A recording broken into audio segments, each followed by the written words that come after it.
This is Daily Armenia, ＳիվիլNeթ's daily news digest. Here's what's making headlines in Armenia today.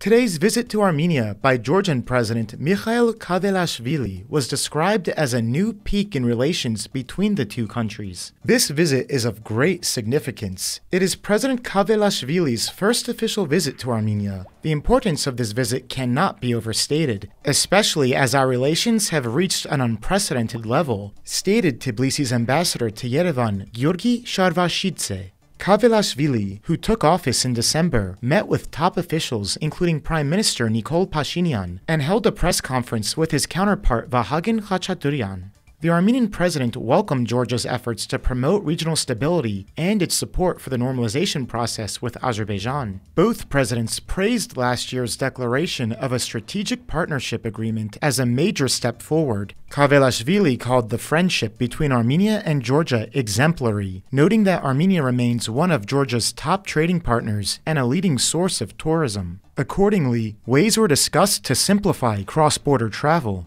Khachaturian, who was invited to make an official visit to Tbilisi, hailed Georgia's efforts to foster trilateral dialogue with Armenia and Azerbaijan, as seen in a meeting of the three countries' deputy foreign ministers hosted by Georgia earlier this month.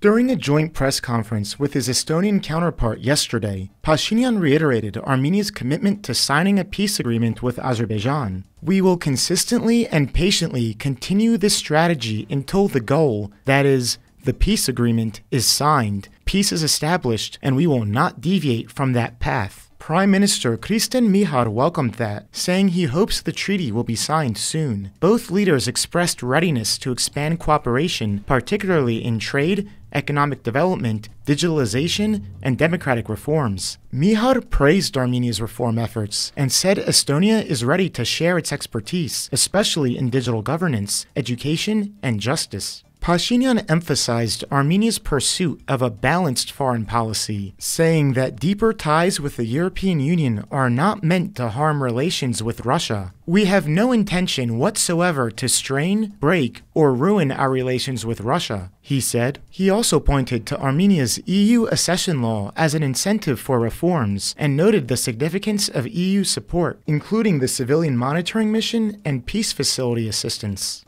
Pashinyan also toured Estonia's e-governance center and called Estonia's digital achievements instructive, indicating Armenia's interest in adopting similar systems.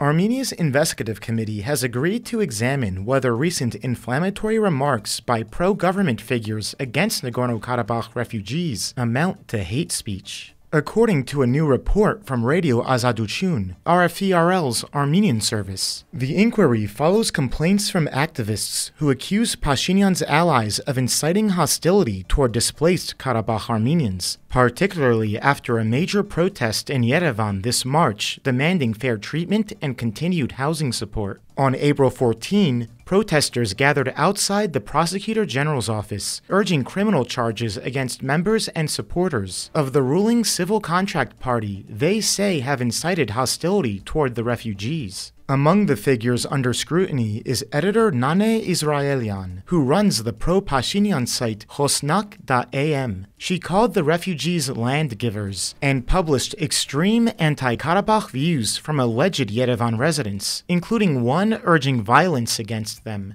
Blogger Roman Baghdasaryan, who is closely aligned with the government, also disparaged some refugees, accusing them of benefiting from stolen funds. Authorities have yet to question either figure. Critics note that while opposition voices face legal pressure, no government loyalist has been prosecuted for hate speech.